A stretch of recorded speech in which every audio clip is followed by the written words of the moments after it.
నమస్తే, welcome to citizens pulse. నేను మీ ఉదయగిరి.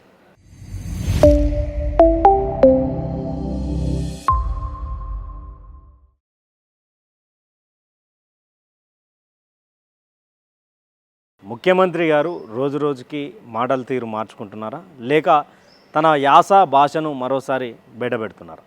నిన్న జరిగినటువంటి రైతు భరోసాకు సంబంధించినటువంటి 9 కోట్ల నిధులు విడుదల చేసేటువంటి సమయంలో ఆ సభలో అనుచిత వాక్యాలు చేశారంటూ కూడా బీఆర్ఎస్ బగ్గుమంటా ఉన్నటువంటి క్షణం.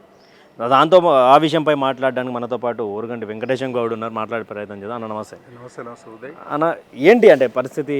నిన్న రైతు భరోసా 9,000 కోట్ల విడుదల విషయంలో రేవంత్ వాక్యాలు విన్నారా మీరు? అంటే చూసారా వీడియో? ఇప్పుడు కేసీఆర్ గారు గతంలో ముఖ్యమంత్రిగా ఉన్నప్పుడు అనేక సార్లు రైతు భరోసా వేశారు. కానీ ఎక్కడన్నా మీటింగ్ పెట్టి చెప్పుకున్నాడా? అంటే వాళ్ళకు ఏదైతే వాగ్దానం చేసిండో ఆ వాగ్దానం ప్రకారం వేయాలి. నిన్న ఆశీర్వాద సభ పెట్టి, రైతు ఆశీర్వాద సభ పెట్టి, ఆశీర్వాద సభకి కేసీఆర్ తిట్టడానికి పెట్టినట్టుంది. నువ్వు 8,000 కోట్ల రూపాయలు వేసినామంటున్నావు కదా, 2 ఎకరాలకు 3 ఎకరాలకు. నువ్వు 4 విడతలేయాలి. ఇంతవరకు 30,000 కోట్ల రూపాయలు ఇంకా బాకీ పడ్డావు రైతులకు. నువ్వు వేసినావా? అదేవిధంగా రైతు రుణమాఫీ చేస్తున్నావు, 50,000 కోట్ల రూపాయలు వాళ్ళకి ఇవ్వాలి. మహిళలకు 2,500 వేస్తున్నావు ప్రతి నెల. వేసినావా? కోటీశ్వరులు చేస్తూ ఉంటారు. 2,500 ఇచ్చిన వాగ్దానాన్ని కోటీశ్వరులు ఎక్కడికి వెళ్ళి చేస్తావు? అదేవిధంగా ఉద్యోగాలు నిరుద్యోగులకు అన్యాయం చేశావు. తర్వాత విద్యార్థులకు ఫీ రీఎంబర్స్మెంట్ ఎంత గొప్పది. కేసీఆర్ హయాంలో ఫీ రీఎంబర్స్మెంట్ పిల్లలు చదువుకోవడానికి, అదేవిధంగా ఓవర్సీస్ రుణాలని, అబ్రోడ్ పోవడానికి రుణాలు ఇచ్చేది. 8,000 కోట్ల రూపాయలు ఇవ్వాలి, అవి ఇవ్వలేదు.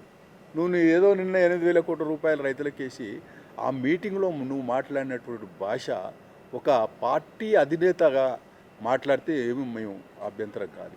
కానీ ఒక రాజ్యాంగపరమైనటువంటి ఒక ముఖ్యమంత్రి స్థానంలో సీట్లో కూర్చున్నటువంటి వ్యక్తి ఒక ప్రతిపక్ష నాయకుని పట్టుకొని మాట్లాడితే రాష్ట్రంలో ఉన్నటువంటి 4 కోట్ల మంది ప్రజలు అసహించుకుంటుండ్రండి. ఈరోజు మహిళలు అసహించుకుంటారు. ఈరోజు మా పిల్లలు ఎక్కడ నేర్చుకుంటారు ఈ భాష అని అంటున్నారు. నువ్వు టీవీ ముందరకు వస్తే టీవీలో ఆఫ్ చేస్తున్నారు. అంటే ఇంత అసహించుకునే విధంగా నువ్వు ఎందుకు కంటిన్యూ అవుతున్నావు? మీ కేసీఆర్ పరిపాలన తర్వాత మీ కేసీఆర్ చేయబట్టే తెలంగాణోడు వచ్చిండు అంటే వేరే రాష్ట్రాల దొంగలాగా చూస్తున్నారు అని చెప్పి నిన్న రేవంత్ రెడ్డి కామెంట్ చేసిండు. మరి ఆ కామెంట్ మీద అసలుకు నువ్వు రేవంత్ రెడ్డిని దొంగజాలాగా చూస్తుండొచ్చు. ఎందుకంటే ఆయనకు దొంగతనం తెలుసు కదా. ఓటుకు నోటు కేసు అందరికి మర్చిపోలేదు, ఇప్పటికి కూడా అందరికి తెలుసు. ఓటుకు నోటు కేసు ఏ విధంగా దొరికిండు. రెడ్ హ్యాండెడ్గా 50 లక్షల రూపాయలు రెడ్ హ్యాండెడ్గా దొరికిండు. నువ్వు ప్రజాస్వామ్య వచ్చినటువంటి వ్యక్తి ప్రజాస్వామ్యాన్ని కూని చేసినావు. ఆ కేసు అట్లే ఉంది. కేసు ఎక్కడ మమ్మల్ని అరెస్ట్ చేస్తారో మళ్ళీ జైలుకు పంపిస్తారు అని మోడీజీని ఏమంటారు, బడే బాయ్ అంటుండు. కాబట్టి ఈ విధంగా బీజేపీలతో లింకులు పెట్టుకొని, అదేవిధంగా మనం చూస్తేనే దొంగలాగా చూస్తున్నారని చెప్పులు ఎత్తుకోపోయే వాళ్ళలాగా చూస్తున్నారట. అసలు మా ఇజ్జత్ తీసేస్తున్నాం అండి. ఈరోజు తెలంగాణ రాష్ట్రాన్ని కేసీఆర్ గారు ప్రపంచంలోనే ఒక పేరు తెచ్చినటువంటి వ్యక్తి. ఈరోజు తెలంగాణ రాష్ట్రాన్ని 4 కోట్ల మంది ప్రజలు ఇజ్జత్ చేస్తున్నావు. చెప్పులు ఎత్తుకునే విధంగా అప్పులు పుడతలేవు. నిన్న కూడా మాట్లాడితే అందరు నవ్వుతున్నారు. పైన షేర్వాన్ లోపల అన్ని మొత్తం బనీళ్ళు డ్రాయర్ మొత్తం అన్ని పొక్కలు పడ్డాయట, రంధ్రాలు పడ్డాయట. మాకు అన్నీ పడ్డాయి కానీ షేర్వాన్ ఎందుకు వస్తే పొక్కలతో తిరుగుతా బనీ చిరిగినదా? అరే ఏందండి ఈ విధంగా మాట్లాడితే తెలంగాణ పరువు ఏమైనా ఉంటుందా? రేపు తెలంగాణ యొక్క గౌరవం ఎక్కడ కాపాడుతున్నావు ముఖ్యమంత్రి గారు? దయచేసి నువ్వు ఈ విధంగా మాట్లాడితే నీవు వెంటనే ముఖ్యమంత్రి పదవికి రాజీనామా చేయాలి, లేకపోతే అసెంబ్లీని రద్దు చేయాలి. ప్రూవ్ చేయాలి. మీ కార్యనిర్వాహక అధ్యక్షుడు కేటీఆర్ ఇలాంటి భాషనే మాట్లాడుతూ ఉన్నాడు. కేటీఆర్ పిల్లబచ్చ, కేసీఆర్ ఓ పశుపతి అన్నట్టు ఆ యొక్క కోణంలో మాట్లాడండి. ఎట్లా చూడ? కేసీఆర్ గారు పశుపతి అట, ఆయన ఫామ్ హౌస్లో బంధించినట. వీళ్ళేమో పిల్ల రాక్షసులట. అరే పిల్ల రాక్షసు కేసీఆర్కు కేటీఆర్కు నీకు ఎక్కడ? There is lot of difference. మంచి ఉన్నత విద్యావంతుడు కేటీఆర్ గారు. మున్సిపల్ మినిస్టర్ ఉన్నప్పుడు, ఐటీ మినిస్టర్ ఉన్నప్పుడు విదేశాల నుండి విదేశాలు వచ్చి కలిసిపోయి అందరు కూడా చాలామంది అప్రిషియేట్ చేసిండు. అసలు కనీసము నువ్వు మాట్లాడే భాష వల్గర్ లాంగ్వేజ్ అండి. దయచేసి మొన్ననే చెప్పాము, ఒక మూసి ఎవరైనా నీ మేనిఫెస్టోలో ఉన్నదా? మూసి అనేది కాంగ్రెస్ పార్టీ యొక్క మేనిఫెస్టోలో ఉన్నదా? మూసి సుందరీకరణ అదేవిధంగా ఫోర్త్ సిటీ ఫ్యూచర్ సిటీ మేనిఫెస్టోలో ఉన్నదా? అయ్యా బాబు ముఖ్యమంత్రి గారు దయచేసి నువ్వు ఏవైతే వాగ్దానం చేసినావో అవి నెరవేర్చండి. నిన్న ఒక మంత్రి అంటుండు సిగ్గు లేదు, నేను అడుగుతా ఉన్నా. బడ్జెట్ కంటే ఎక్కువ పెట్టినాడు ఒక ఆయన పేరు ఏం పేరు మాట్లాడుతూ ఉన్నాడు తుమ్మల నాగేశ్వరరావు. అసలు నీవు ఇలాంటి మంత్రులు ఇలాంటి ముఖ్యమంత్రి ప్రజలు అసహించుకుంటారు. కాంగ్రెస్ పార్టీలో గతంలో చాలామంది మంత్రులు ముఖ్యమంత్రులుగా చేశారు, కానీ ఈయనలాగా మాట్లాడేటువంటి ఎవరు చూడలేదు. కాంగ్రెస్ పార్టీలో ఒక డిగ్నిటీగా ప్రతిపక్ష నాయకులను గౌరవించే విధంగా ఉండే. కేసీఆర్ చావాలి అంటే పేగులు మేడకేసుకుంటా, లేకపోతే తొక్కుతా నరుకుతా. ఏందండి ఈ భాష? ముఖ్యమంత్రి దయచేసి నీ యొక్క భాషను మార్చుకో. ఎందుకంటే ముఖ్యమంత్రి నువ్వు నిన్న ఏం చేశాడు? ఏది చేయలేదు, అన్నీ చేసినట్టు మాట్లాడుతున్నాడు. ఒక్కటి మాటలు నేర్చిండు, మాటలు కాదండి, ప్రజలు గమనిస్తున్నారు. ఖచ్చితంగా వచ్చేటువంటి ప్రభుత్వం మా ప్రభుత్వం. నిన్న ఇంకొక విషయం నేను చెప్తా ఉన్నాను మీకు ఉదయ్ గారు. నిన్న ఒక యాదాద్రి కమిటీని వేశారు. యాదాద్రి కమిటీలో ఎవరికి ఇవ్వాలి? కాంగ్రెస్ పార్టీ జెండా మోసిన వాళ్ళు పాపం కార్యకర్తలకు నాయకులకు చిన్న చిన్న పదవులు ఆశిస్తారు. వాళ్ళకి ఇవ్వకుండా చిరంజీవి భార్యకు తీసుకొచ్చి ఇచ్చావు. అంటే టీటీడీలో కూడా తెలంగాణలో పదవులు ఇస్తారు కదా, అది వేరు. టీటీడీలో ఒక సిస్టమ్ అనేది ఉంది, వాళ్ళ పార్టీ ఇక్కడ ఉంది. అదే చెప్తారు కాంగ్రెస్ వాళ్ళకి. టీటీడీలో ఎట్లా అవకాశాలు కల్పించారో మేము కూడా యాదాద్రిలో కల్పించినాం అంటారు. అరే నువ్వు ఫస్ట్ నేను అనుకుంటున్నా కాంగ్రెస్లో చాలా మంది ఆశావాహులు ఉండండి, వాళ్ళకి ఇవ్వండి. నువ్వు పార్టీకి సంబంధం లేని వాళ్ళకి ఇచ్చాడు నిన్న. మీరు ఒక లిస్ట్ చూడండి. అవును, మొత్తం కార్పొరేట్ సత్యనారాయణ రెడ్డి వీళ్ళందరూ కూడా ఒక పెట్టుబడిదారులకు ఇచ్చినావు. మరి కాంగ్రెస్ పార్టీలో జెండాలు మోసినటువంటి వాళ్ళందరూ ఎక్కడ పోవాలని అడుగుతా ఉన్నాం. కేవలం అండి ఆయన ఒకటి ఉద్దేశం ఏంటంటే నీళ్ళేమో చంద్రబాబు నాయుడుకి అప్పచెప్పిండు, పదవులేమో ఆంధ్ర వాళ్ళకి అప్పచెప్పేసి, నిధులన్నీ తీసుకుపోయి రాహుల్ గాంధీకి అప్పచెప్పిండు. ఇక తెలంగాణను మొత్తం గుండుసున్నా. దయచేసి ముఖ్యమంత్రి నీకు 2 సంవత్సరాలు ఉంది, ఇప్పటికైనా నువ్వు ఇచ్చినటువంటి వాగ్దానాలు నెరవేర్చండి. మా ముఖ్యమంత్రి నిన్నొక్కటి కూడా కామెంట్ చేస్తలేడు మా కేసీఆర్ గారు. దయచేసి ఆయన పోరాటం వల్లే తెలంగాణ వచ్చింది. తెలంగాణ వచ్చినప్పుడు నువ్వు ముఖ్యమంత్రి అయినావు. అరే ఆ విధంగా మాట్లాడాలి. నువ్వు సంస్కరించి ఫస్ట్ నువ్వు చేంజ్ అయ్యి 2 సంవత్సరాలు న్యాయం చేయాలని కోరుతున్నావు. అంటే భాష అని బీఆర్ఎస్ పదే మొత్తుకుంటున్నటువంటి నేపథ్యంలో ఈ భాష నేర్పిందే కేసీఆర్ నాకు అని చెప్పి పలు సందర్భాల్లో రేవంత్ రెడ్డి మాట్లాడిండు. ఈ భాష నాకు నేర్పించింది కేసీఆర్, ఇలాంటి మాటలు నేర్పించిందే కేసీఆర్ అని. కానీ కేసీఆర్ మాటలు ఇంత సంస్కారహీనంగా ఎప్పుడు మాట్లాడలేదండి. అది కూడా ఉద్యమ సమయంలో ప్రజలను కొంచెం ఇన్స్పిరేషన్ చేయాలని మాట్లాడింది, కానీ ఈయనలాగా దిగజారుడు భాష.